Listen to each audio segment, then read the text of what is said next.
มากับหัวก่อยเพียงเนาะเพียงแน่บ่เพียงแน่มักเพียง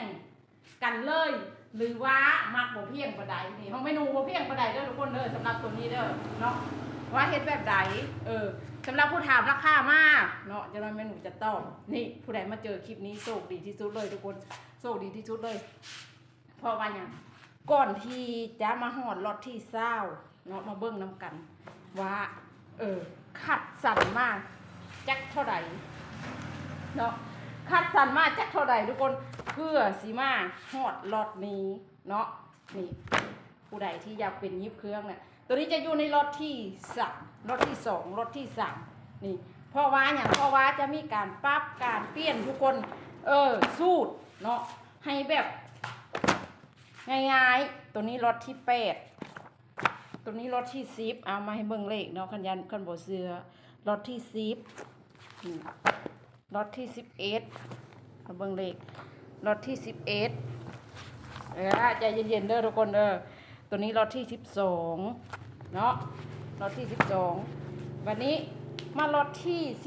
13ก็จะมีการเอาสูตรเข้าอีกเนาะที่จริงก็มีการเอาสูตรเข้าแหละทุกคนแต่ว่าบางเรื่องเฮาก็ลืม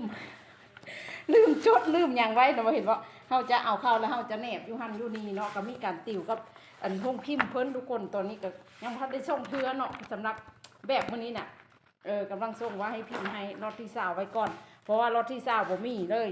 เนาะเบิดจะเอาล็อตที่20ไว้ตัวนี้ก็เป็นล็อตที่17นี่จะมีการปรับสูตรเปลี่ยนสูตรเนาะต่างๆเป็นอย่าง หลายอย่างเด้อทุกคนเด้อแล้ววันนี้ล็อตที่21จะมีหัวก่อยเพียงหัวก่อยบ่เพียงเนาะหัวก่อยบ่เพียงน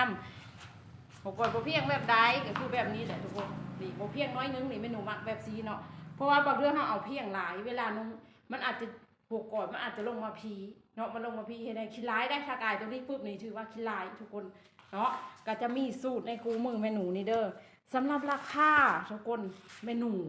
ขายปกติคือหัวนึง650,000เนาะหัวนึง650,000 กีบถือว่าบ่แพงเลยทุกคนเพราะว่าถ้าว่าเฮาไปแยกย่อยออกเนาะแต่ละสูตรกับบ่ตกฮอดสูตรนึง10,000 20,000ประมาณนั้นเนาะทุกคนถ้าว่าไปเอาเคล็ดลับต่างๆเนาะไปหารกับในปึมนี้ในปึมของเมนูนี้เนาะ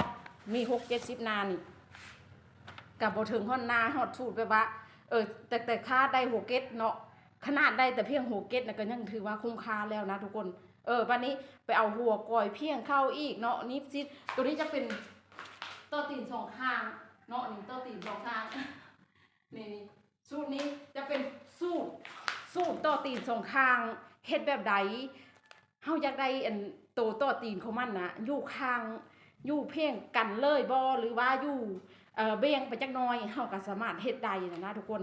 เฮาจะเฮ็ดง่ายๆแบบนี้หั่นนะเนาะก็จะมีอยู่ในปึมเลยหรือว่าเฮาจักได้ความกว้างบางคนมักความกว้างหลายบางคนมักความกว้างห้อมเนาะใบของมันเฮาเฮ็ดแนวใดจะให้พอดีมันก็จะมีบอกอยู่ในปึมนี่ทุกคนแอวใหญ่แอวน้อยท้ายน้อยท้ายใหญ่เฮ็ดแบบใดนะก็จะมีเนาะปกติราคา650,000สำหรับตัวนี้เนาะลด20ขึ้นเมนูขายถ้าว่าบ่แม่นราคาโปวันนี้เมนูจะมาโปให้เฉพาะคนที่จองมื้อนี้เอามื้อนี้เนาะพอวันที่18หรือว่าวันที่12จะประมาณนี้เนาะจะปิดโปประมาณนี้เดือน8เด้อทุกคนเด้อเนาะเดือน8ในราคา699ราคานี้ถือว่าเป็นราคาโคตรคุ้มแห้งเมนูขึ้นกำไรให้เป็นอย่างจะว่าโคตรคุ้มเพราะว่าสั่งตีพิมพ์เนาะในราคา49,000เพิ่มออกมานี่น่าจะบ่พอแล้วแต่ว่าเมนูจะจ่ายเองเห็นบ่ซ้ำเจ้าได้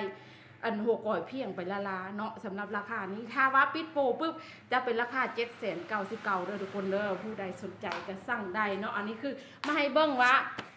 การที่เฮาอัปเดตเนาะการที่เฮาปรับสูตรเปลี่ยนสูตรให้เป็นสูตรที่ง่ายขึ้นน่ะว่ามันมีจักรอดแล้วก็ ผู้ใดที่ได้ไปตั้งแต่ราคาโปรรอบ500,000ก็ยังว่าคุ้มแล้วเนาะวันนี้มารอบเฮาคัดไปเรื่อยๆนะเอาแบบง่ายๆให้สำหรับแบบขนาดมือใหม่บ่เคยไปเรียนในไสเรียนแต่ในปึ้มแล้วก็เบิ่งในคลิปก็สามารถเป็นได้นะต้องคู่มือเล่มนี้เด้อทุกคนเด้อสนใจก็ทักเนาะเดี๋ยวเมนูจะเอาเบอร์ขึ้นทางคอมเมนต์นี่แหละหรือว่าผู้ใดสนใจก็ทักทางข้อความเนาะทางข้อความ TikTok ทางข้อความเฟซ YouTube เห็นในใส่ก็ ทักไดเดอร์พร้อมส่งให้ตลอดเวลาเลยก็ส่งโทรโลกเนาะอยากเป็นยิปซินยิปเพชสวยๆงามๆแบบนี้ก็ต้องกู้มือเนาะกู้มือเล่มนี้เท่านั้น